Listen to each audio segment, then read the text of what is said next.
박하식 교수와 함께 선을 넘다 오늘도 교수님 모시고 이야기 나누겠습니다. 반갑습니다. 예, 안녕하세요. 올해 마지막 방송이 될 것 같아서 저희가 연말 송년대담 형식으로 준비를 했습니다. 이게 시청하시는 분들은 아마 대부분 지금 매주 진행되는 촛불 집회 현장에 나오시는 분들일 텐데 그 촛불 항쟁이 지금 우리 시대에 어떤 임무를 가지고 있는가, 그리고 다가온 2023년 그리고 이후에 촛불이 어떤 역할을 해야 되겠는가, 그런 주제로 한번 이야기를 나누려고 합니다. 그래서 이 대담을 올해 송년대담 특집 대담으로 준비를 했습니다. 그 지금은 서울시청하고 숭례문 그 사이에 있는 대로에서 진행을 합니다. 그래서 이게 굉장히 많이 확산이 됐고 전국적으로 이 운동이 벌어지고 있고, 또 여기에 뭐 정치인들, 종교인들, 지식인들, 뭐 예술인들 등등이 막 집회에 참여를 하고 공연도 하고 뭐 그렇게 하고 있습니다.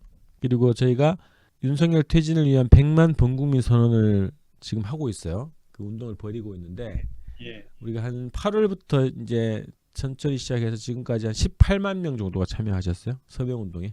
그래서 그런 대중운동과 촛불 집회 이런 것들이 계속 진행되어 오고 있는 것이 지금 2022년 촛불 항쟁입니다. 항쟁. 그런 양상으로 진행됐고요. 그래서 이게 왜 이런 촛불 집회가 발생하고, 그리고 지금 이 촛불의 의미는 무엇이냐, 그리고 앞으로 촛불이 어떤 역할을 해야 되는가, 이런 주제로 기본 교수님하고 좀 얘기를 좀 나눴으면 좋겠습니다. 우선 그 윤석열 정권이 탄생할 수 있는 배경이 무엇인가. 많은 분들은 그러시거든요. 윤석열 찍은 사람들 굉장히 막 비난을 하고 서운해하는 감정을 많이 가지고 있습니다. 왜 저런 인간을 뽑아가지고 이런 사단을 만들었냐, 이런 서운함이신 거죠. 근데 왜 윤석열이라고 하는 그런 집단이 권력을 잡게 됐는가, 요 탄생 배경부터 한번 규명을 하면 좋겠거든요. 어떻게 보십니까? 외국에서 멀리서 국내에 일어나는 정치 현상을 진단할 수도 없고 진단하는 또 그런 입장에 있는 것도 아닙니다.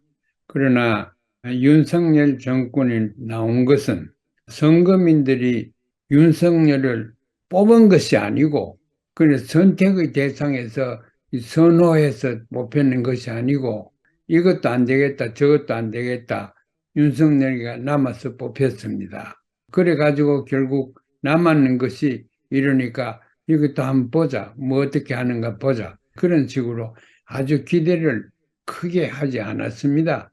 뭐 기대 진짜 안 하는 그런 기대에도 어긋나는 일들을 자꾸 해내니까 상상도 할 수 없는, 미국에서 들어보니까 너무 이상해요. 청와대가 어떤데 얼마나 자랑할 만한 건물이며 외국에 내놓을 수 있는 겁니까? 그런데 그거 치우고 신문에 보니까 그 부작용도 많대. 재정적인 문제나 정치적인 문제나 이런 게 많은데 뭐 그런 거. 그다음에 외국 여행하면서 영국 여왕 거기에 가면서 또 일어나는 일, 또 미국 대통령과 지도자들 만나서 해선 입에 올려서는 안 되는 말 한 거, 이런 거, 이런 거 저런 거 다 해도 사과도 한마디 안 하고 그냥 오늘날까지 밀고 오는 거. 그래서 이 사람은 국민이 뽑은 것이 아니고 다른 사람을 안 뽑았어요. 그래 나만 그를 그렇게 됐다고 저는 그렇게 봅니다. 저도 100% 동의합니다, 교수님. 그래서 국민들의 자질을 원망하든가 비판하든가 그럴 생각도 없어요. 국민들이 다 비교해보고 이 사람 저 사람 안 될 걸 다 중심으로 해서 이 사람이 제가 안 되고 남았으니까 그걸 뽑힌 거예요. 그 말씀하셨던 거 저도 그렇게 생각하거든요. 집권당이 민주당, 그리고 민주당이 2020년 총선에서 압도적 다수당이 됐어요. 국민들이 전폭적으로 밀어줬단 말이죠. 그리고 문재인 정부는 취임 이후에 2018년도에 남북관계를 굉장히 발전시키는 데 역할을 했어요. 공로가 있습니다.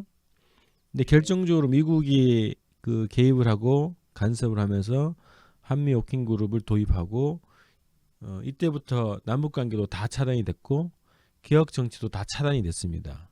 이걸 뚫고 음. 나가지 못했죠. 2019년도에. 근데 그걸 뚫고 나가라고 국민들이 국회를 다수당이 압도적 다수당을 만들었어요. 그런데도 예. 못 뚫고 나갔단 말이죠. 정부도 있고 국회도 다수당이 됐는 이 정치 집단이 아무것도 못하면 어떤 권력을 줘도 못한다.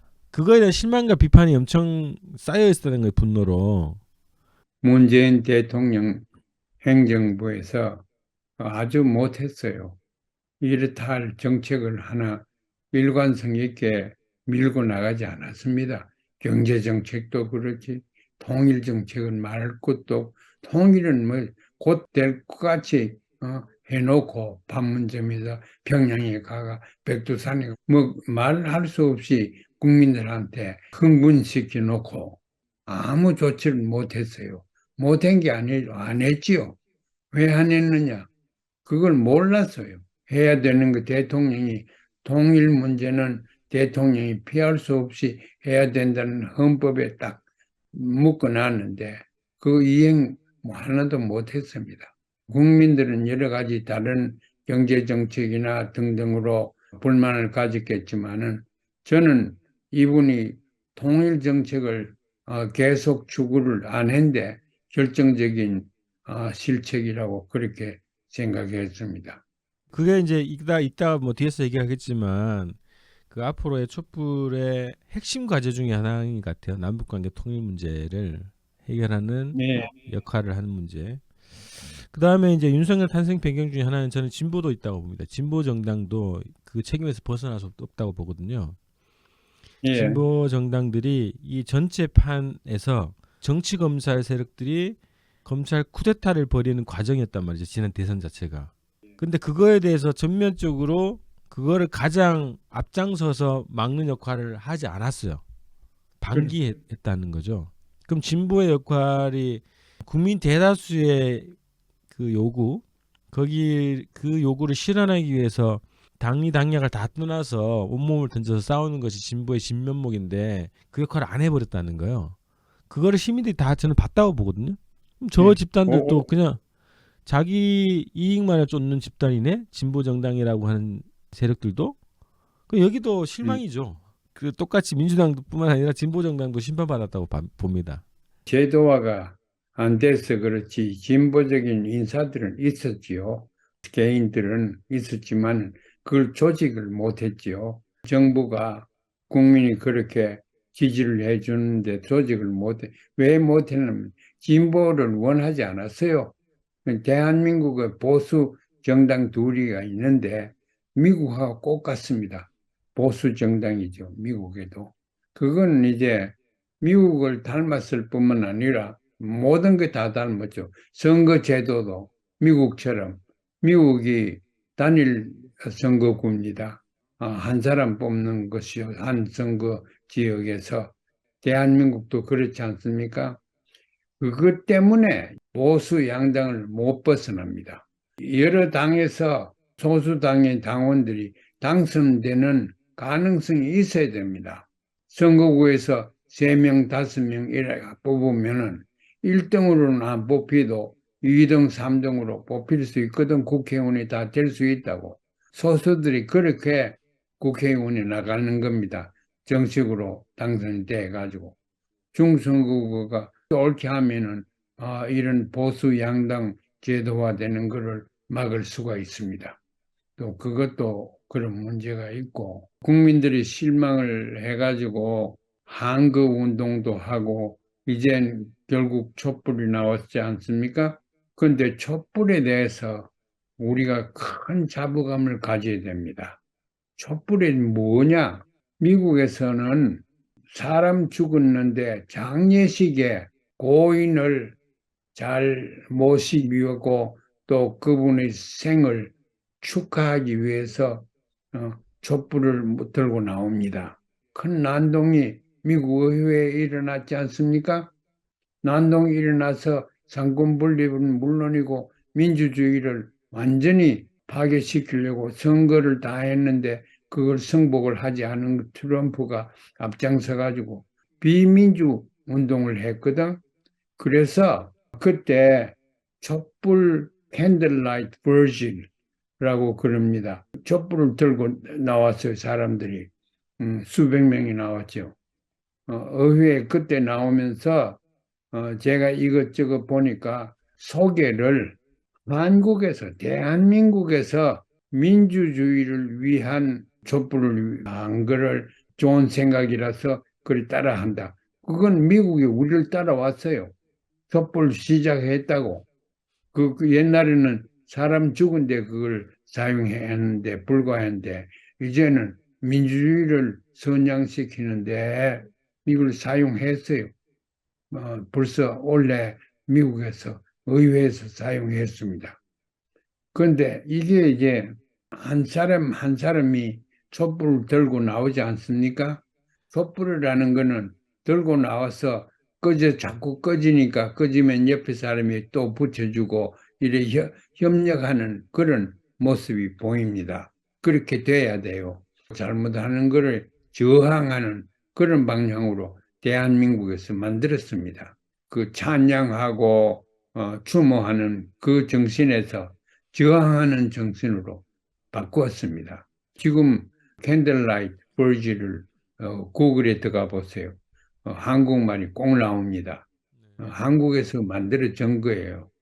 그게 왜 중요하면 직접 민주주의입니다. 민주주의가 미국을 대표로 하는 간접 민주주의, 의회 사람을 뽑고 또 상원의원은 더 뽑고 이렇게 하는데 그게 아니고 이 캔들라이트, 촛불을 가지고 사람들이 모이는 거는 전부 다 민주주의적인 사람들이 참여를 해야 됩니다. 그 정신이 민주주의 정신이 촛불혁명에 그대로 옮겨져 왔습니다. 그러니까 촛불혁명 정신은 미국의 선거제도나 이런 데서 우리가 볼 수 없는 깊은 의미의 촛불 정신이 곧 민주주의 정신이라고 직접 민주주의 정신이라고 생각됩니다. 상당한 큰 자존심이 촛불 자존심을 가질 수 있습니다. 이걸 더 큰 우리가 자존심을 갖추기 위해서 촛불의 역할을 통일까지 뻗쳐야 돼요. 민주화에 끝쳐서는 안 되고 통일까지. 민주화라는 것은 남쪽이고 미국식이고 뭐 이렇게 제한되어 있는데 통일 촛불로 우리가 역할을 확장시키면은 굉장히 중요한, 왜냐하면 통일되지 아니하는 분단되고 지역으로 갈려져 가지고 있고 뭐 여러 가지 이념적으로나 제도적이나 경제적 이해관계나 등등으로 갈라져 있는 것이 세계 아닙니까? 이 세계에 촛불혁명이 일어나면은 다 통일이 됩니다. 통일이 된다는 것을 우리가 세계 역사에 모범으로 보여줄 수 있다고 생각하고 그건 지금 굉장히 가능합니다. 촛불이 해야 될 임무를 얘기를 해주셨었는데 그 요즘 최근에 이제 양상을 딱 보면은 시민들의 자유 발언이 기본 다 이렇게 배치가 되거든요. 행사 때 시민들이 자유 발언만 신청하시고 무대에 올라가서 발언을 하셔요. 근데 이제 사전에 다 발언문을 다 보내주시거든요. 저희 행사 주관하는 쪽으로. 근데 내용들이 민주주의 문제, 평화 문제, 주권 문제를 종합적으로 다 다루시더라고요. 그리고 이번 촛불 시민들이 뭘 지향하는가가 정확히 이해가 되더라고요. 말씀하셨던 대로 독재 권력을 몰아내는 것을 넘어서서 한반도 평화 번영 통일, 그다음에 나라의 주권 문제를 지키는 거 이런 것까지를 다 자각을 하신 것 같더라고요. 감당을 해야 된다고 예, 생각을 하시는 것 같더라고요. 예. 그건 대단히 중요한 건데 제가 살짝 말씀하시는 게 들어보니까 통일이라는 말이 들어가네요. 제발 그게 들어가야 됩니다. 대한민국의 정치 노선이 통일에 대한 노선이 없으면은 정부의 역할을 할 수 있는 자격이 없습니다. 그래서 통일이라는 건 우리가 선택하는 것이 아니고 우리 민족에 주어지는 숙명적인 과제입니다. 저는 이렇게 생각합니다. 남과 북이 같은 목적을 가지고 동시에 하면 더 좋고 그렇게 했었으면 하는 생각이 듭니다. 다음 몇 사람이라도 북에서도 촛불 가지고 김일성 광장에 나오고 남에서는 어디 시청 앞에 나오든가 나오고 그래서 외신들이 그거를 둘 다 보도할 수 있도록 그렇게 준비를 하면은 아주 큰 효과가 나타날 것 같습니다. 우리가 통일을 위한 통일을 열망하는 촛불 집회를 합시다. 좋소. 그러면은 하는 거예요. 그러면은 세계 언론이 그걸 보도를 하면은 얼마나 큰 여론 조성에 도움이 되겠습니까? 말씀 딱 하시니까 갑자기 막 아이디어가 떠오르고 있습니다. 일단은 지금 3월 달에 한미합동 군사훈련이 예정되어 있잖아요. 한미합동훈련을 그러니까 상반기 한 20차례를 하겠다는 거예요. 독수리 훈련도 다시 부활하고 그 한반도 그 전력 증강 문제를 더 본격화하겠다는 거고 야외 기동 훈련, 상륙 훈련 이런 것들을 다시 복원해서 대대적으로 확대하겠다고 하는 게 한미 간의 계획이거든요. 그래서 올해 3월달 한미 군사훈련 시기가 굉장히 위험한 상황이 될 것 같습니다. 그래서 촛불 집회가 어쨌든 한반도 평화 문제에 대해서 목소리를 낼 수밖에 없고 내야 된다고 보고요. 만약에 이제 그것이 뭐 일정하게 잘 해결되고 새로운 국면으로 넘어간다 그러면 내년에 4월 27일 판문점 선언 발표 5년이 되는 거죠. 그거를 뭐 같이 남북이 한번 통일을 염원하는 공동 촛불 집회를 제안해도 재밌겠다 싶습니다. 특별히 관심을 가져야 되는 것은 일본입니다. 최근에 평양에서 여러 가지 성명서가 나왔지요. 이 사람 저 사람 위해서 성명서들이 나왔는데 그 성명서 제일 먼저 나온 것이 일본 재무장하는 거예요. 일본 재무장하고 일본이 선제 공격을 할 수 있다. 누구를 대상으로? 북을 대상으로 선제 공격을 할 수 있다. 선제 공격을 할 수 있다고 생각하면은 선제 공격을 생각하게 됩니다. 그래서 제 생각에는 북한이 일본을 공격할 가능성이 있습니다. 그러나 이제 성명에서만 했지만은 대한민국이 계속해서 적대적인 그런 행동을 하고 더구나 미국, 일본, 한국 3자 안보 동맹을 가지고 훈련을 하고 이러면은 일본이 변하지 않을 겁니다. 저 생각에는 일본을 경계시키기 위해서 담화를 발표했다고 생각하고 그 담화에 중요한 것이 또 고체 연료를 태우는 로켓들을 성공적으로 만들었습니다.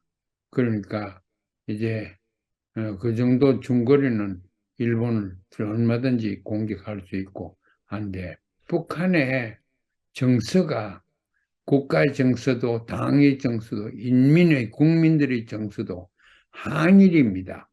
일본에 대해서는 절대 용서할 수 없다 이겁니다. 그러니까 일본을 공격하면은 정부의 말하자면 공신력이 올라가는 그런 상황입니다. 그거 이제 이남을 공격해서는 바라볼 수 없는 결과지요. 그게 이제 이북에 있다는 거 우리가 알아야 되고 만약에 그런 경우에 일본이 공격을 당했을 때 그럼 일본은 반격할 거냐? 뭘 가지고 반격해요? 지금 우크라이나도 있고 그런데 그러니까 일본을 공격하면 일본뿐만 아니라 대한민국도 일본과 같이 공격하는 것을 미국이 종용할 겁니다. 거기에 대해서는 절대 우리가 장기적으로 통일뿐만 아니라 평화를 생각해서라도 그 절대 일본과 동조를 해서는 안 된다는 것을 저는 강조하고 싶습니다. 그러니까 촛불이 일본에 대한 대응 반일 이 운동에 대한 그 역할도 담당을 해 나가야 되겠네요. 그렇죠. 주권 국가로서의 명분에 맞는 외교 정책을 하도록 구체적인 안과 정책 건의가 촛불에서 나와야 됩니다. 그 촛불 혁명이라고 우리가 불러보면은 대한민국 이외에서 촛불혁명을 한 데가 없습니다. 아까 말씀드렸지만 미국도 우리 따라가지고 지금 시작하는 하고 하니까 우리가 이때 촛불의 온상지로 이렇게 세계의 면목을 자랑해야 될 것 같네요. 촛불 항쟁의 발상지 이렇게 해야 되겠네요. 그렇죠. 그렇죠. 이미 그렇게 됐습니다. Candlelight Virgil for Democracy. 그렇게 인터넷 들어가 보세요. 그거 나오죠. 사우스 코리아에 대해서 나옵니다. 원상지로 우리가 되어 있습니다. 촛불혁명의 원산지라는 건 굉장히 민주주의를 위해서도 그렇고 인권적인 의미에서 자유평등도 그렇고 촛불은 한 사람이 하나만 들고 나오지. 그런데 그게 합하면 대낮같이 밝아지거든.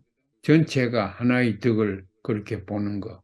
하나도 전체의 덕을 보고 한다는 것. 그러한 정신도 거기에 있고 이념적으로 촛불 이념을 우리가 개발하는 것도 좋을 것 같습니다.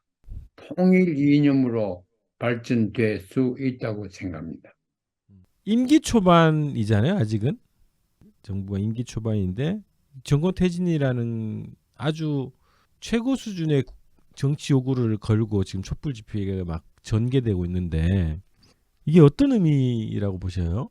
퇴진 요구가 너무 성급하다 이런 얘기하기도 하시고 아직까지 무슨 퇴진할 만한 아주 큰 잘못을 한 건 아니다 이런 논리를 해가지고 퇴진 구호가 좀 섣부르다 이런 주장을 하시는 분들이 있거든요. 잘하는 게 하나도 없는 그것이 잘못하는 겁니다.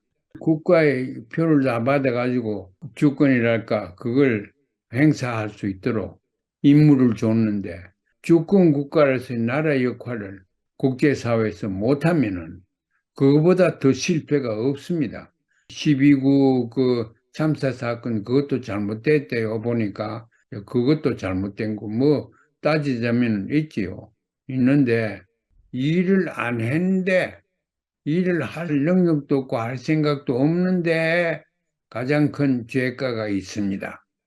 뭘 잘못한 게 아니고 하나도 안 했는데 안 했는 거는 잘못한 것보다도 나을 게 하나도 없습니다. 그런데 이 정권을 연장하기 위해서 보복 정치를 했어요. 개인적으로 원한이 있는 사람 억지로 만들어내 가지고 보복 정치를 했다고. 보복 정치를 하니까 그 보복에 찬성하는 사람들이 주위에 몇 사람들이 있거든. 그 사람들 얘기만 듣고 그렇게 했지요. 그런데 우리 이 나라가 민주주의도 그렇고 어떤 이념이나 해도 이념을 이행시킨데 보복을 해서는 절대 안 됩니다. 보복 정치를 해서는 안 됩니다. 지금 이제 했던 그 제가 말씀드렸던 것처럼 20차에 걸친 촛불 집회, 촛불 항쟁이 지금 벌어지고 있는데 이게 승리하기 위해서는 어떻게 싸워야 되냐? 과제로서는 교수님께서 이제 이게 통일까지 다 감당하는 촛불로 돼야 된다 말씀하셨는데 촛불 항쟁 승리하기 위해서는 어떻게 해야 되는가 이거에 대해서 의견을 좀 듣고 싶어요. 승리하기 위해서는 세계 여론화를 시켜야 됩니다. 세계 여론화. 그러니까 언론이 그렇게 중요하지요. 칼럼을 쓰는 저 같은 사람도 세계 여론화 하는데 일정한 역할도 할 수 있겠지만은 윤석열 정부의 무능과 무지와 이런 것들을 폭로시키는 그러한 언론 등등의 역할을 교육 이런 역할을 함으로써 공론을 세계화시켜야 됩니다. 더구나 미국 같은 데서 윤석열 정부를 지지할 수 있는 기반이 별로 없습니다. 민주주의, 말만 민주주의, 글자 내자만 얘기했지, 내용도 얘기 안 하고, 모범적인 민주주의를 하는 것도 보여주지도 안 하고, 그랬습니다. 그러니까 미국이 자랑할 만한 그러한 민주주의는 되지 못합니다. 사실 지금 우크라이나 대통령 지금 미국 와서 의회 연설을 하고 하는데 대한민국의 정치인이 미국에 나가서 얘기할 사람이 없을 것 같습니다. 윤석열 정부는, 이 정부는 이렇게 하다가는 민주주의도 말뿐이지 민주주의도 되는 게 하나도 없다. 자유도 되는 게 없다. 이렇게 홍보를 하는 것이 국내만 할 게 아니고 세계적으로 해야 된다고 봅니다. 자, 이제 마무리 좀 해볼게요. 일단 지금 올해 윤석열 정부가 미국의 대외 전략, 인도 태평양 전략을 전면적으로 자기들이 수용하는 방식으로 입장을 밝혔고, 중국과 러시아에 대해서도 그렇고 적대 정책을 공표를 했고, 일본에 대해서도 일본의 재무장 문제 이런 거에 대해서 용인하는 입장을 취했단 말이죠. 그래서 이게 점점 더 갈등이 더 격화될 거고 내년에. 그러니까 이런 조건에서 촛불이 어떤 임무를 감당해야 되냐. 이 말씀 좀 마무리 좀 듣고 싶은데요. 저희가 이제 촛불 집회를 시작할 때부터 국민들의 기본 입장은 뭐였냐면, 이번 촛불은 절대 박근혜 때처럼 되면 안 된다. 죽 써서 누구 주면 안 된다. 이런 식으로 막 강조를 하셔요. 항쟁의 이 결속을 그냥 민주당이나 이런 기성 정치권에 맡겨버리는 방식으로는 하면 안 된다. 이런 게 강하시거든요. 그래서 촛불의 대의, 촛불의 정신을 수렴하는 정치 세력, 그것이 정치 세력화돼서 실질적인 촛불 개혁 과제를 전개 추진해 나갈 수 있는 힘이 있어야 된다. 이렇게 요구를 많이 하시거든요. 아이디어들이 있어야지요. 사실 알고 하자. 촛불 들어보니까 중국도 보이고 러시아도 보이고 그게 그 여러 나라들이 보이는데 그 사람들이 어떤 식으로 자기들이 주권을 행사하느냐. 거기에서 우리가 감화받을 것이 뭐냐. 그렇게 해야지요. 그러니까 제가 말씀드릴 게 결국은 우리가 남을 아는 공부를 해야 돼요. 마무리 좀 지어야 되겠습니다. 촛불 항쟁이 임무가 대단히 많은 것 같습니다. 단순히 그 윤석열 정부를 퇴진시키는 것을 넘어서서 우리가 이제 방송에서 계속 얘기했던 이 국제 질서의 변화, 그리고 한반도의 그 정세 변화, 그리고 미국과 일본을 비롯한 이 주변 세력들의 움직임, 이런 격동의 상황에서 대한민국이 나가야 할 방향에 대해서 얘기를 계속 해왔는데, 그런 격변의 시기를 감당해 나갈 수밖에 없는 세력이 촛불이 그걸 감당을 해야 되는데, 이 촛불이 어떤 새로운 참신한 정당이나 정치 세력을 길러낼 수 있는 원천이 되어야 됩니다. 그 촛불 정당 같은 게 하나 나와야 된다고 생각합니다. 모든 것을 다 선을 넘어서 생각하고 미래지향적으로 생각하는 그러한 정당도 나와야 되고 정책도 그렇게 움직이는 것이 바람직합니다. 딱 말씀하시니까 제가 딱 개념이 좀 정리되네요. 이 촛불 항쟁 과정에서 이 촛불 집회가 새로운 정치 세력도 길러내는 원천의 역할을 해야 된다. 그리고 정책도 생산해내는 원천의 역할을 해야 된다. 이런 얘기를. 마무리를 이렇게 딱 정리가 딱 되네요. 촛불이 세력화되고 조직화되고 제도화돼야 된다. 그리고 이곳에서 새로운 정치 세력, 정당을 길러낼 수 있는 그런 원천이 돼야 된다. 이런 말씀을 너무 고맙게 잘 들었습니다, 교수님. 그렇게 합시다. 지금 이제 그 촛불의 고민들이 그런 거거든요. 20차례 오면서 퇴진 이후에 도대체 우리가 어느 방향으로 가야 될 것인가가 주요 토론 과제거든요. 그래서 지금 오늘 말씀해 주셨던 이 내용이 아주 도움이 될 것 같습니다. 그렇게 더 합시다. 그 개념을 토론할 때 제가 시간이 있으면 저도 참석해서 토론을 위해서 토론에 참석하겠습니다. 고맙습니다. 이렇게 해서 오늘 그 연말 송년 특집 대담 촛불 항쟁 임무 대한민국 과제 이런 주제로 대담을 나눴습니다. 그러면 새해 복 많이 받으시고 내년 2023년에 뵙겠습니다.